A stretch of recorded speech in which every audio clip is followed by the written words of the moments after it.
একটা সাধারণ ফ্ল্যাটকে কিভাবে লাক্সারি অ্যাপার্টমেন্টে পরিণত করা যায় সেটা আজকের ভিডিও না দেখলে বিশ্বাস করতে পারবেন না। যাদবপুরের এই ফ্ল্যাটটা যখন আমরা হাতে পাই তখন এটা একটা খালি দেয়ালের ফ্রেম ছিল, আর এখন দেখুন এর গ্ল্যামার। চলুন দেখাই পুরো জার্নিটা। নমস্কার বন্ধুরা, আমি মৌ সাহা। আজ এসেছি যাদবপুরের আমাদের একটা নতুন ফ্ল্যাটের প্রজেক্টের ইন্টেরিয়র কমপ্লিট ওয়ার্ক থ্রু দিতে। এটা ছিল একটা 3 BHK ফ্ল্যাট। ক্লায়েন্টের ডিমান্ড ছিল কমপ্লিটলি মডার্ন লুক, কিন্তু থাকতে হবে প্রচুর স্টোরেজ। আপনারা দেখতেই পাচ্ছেন এক সাইডে বিফোর লুক দেয়া আর এক সাইডে আফটার লুক দেয়া। এই ফ্ল্যাটটার মেইন চ্যালেঞ্জ ছিল স্পেস। ফ্ল্যাটের রুমগুলো খুব বড় না হওয়ায় আমাদের এমনভাবে ডিজাইন করতে হয়েছে যাতে রুমগুলো সাফোকেটেড না লাগে।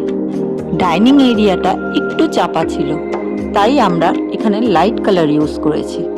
So here is the final look. Living রুমে আমরা ইউজ করেছি পেস্টাল শেডের, যাতে স্পেসটা বড় দেখায়। ডাইনিং স্পেসের কাছে একটা ওয়ালে আমরা ওয়ালপেপার রেখেছি, আর প্রত্যেকটা রুমে ক্লায়েন্টের রিকোয়ারমেন্ট অনুযায়ী প্রতিটা ফার্নিচার প্লেস করা হয়েছে এবং ল্যামিনেটও চুজ করা হয়েছে। পুরো ফ্ল্যাটটায় 1 mm ল্যামিনেট এবং ভেতরে লাইনার ইউজ করা হয়েছে। সাথে রয়েছে soft close auto hinge, soft close channel.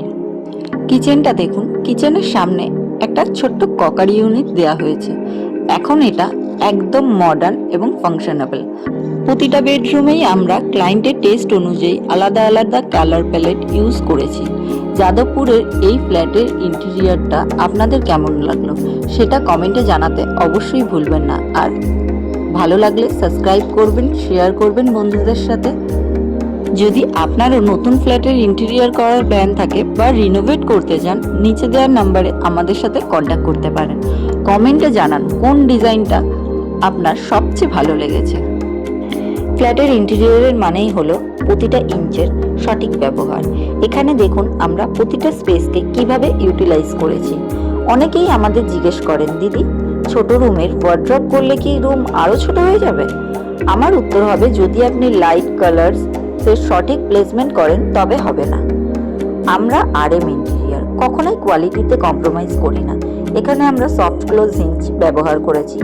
এগুলো একটু প্রিমিয়াম হলেও লং টার্মে খুব ভালো পারফরমেন্স দেয়। কিচেনের লোয়ার পোর্শনে আমরা PVC ল্যামিনেট ইউজ করি, আর বাস্কেটগুলো স্টেনলেস স্টিলের, যাতে জল লাগলে সেটা নষ্ট না হয়। শুধু ওয়াল টেক্সচার বা ডেকোরেটিভ আইটেমই না, হাইলাইট করার জন্য দেখুন শুধু লাইট চেঞ্জ করলেই রুমের মুড কতটা বদলে যায়। ভিডিওটা কেমন লাগলো কমেন্টে জানাতে ভুলবেন না। সাবস্ক্রাইব করে আমাদের পাশে থাকবেন। দেখা হচ্ছে পরবর্তী ভিডিওতে। ততক্ষণ সুস্থ থাকবেন, ভালো থাকবেন।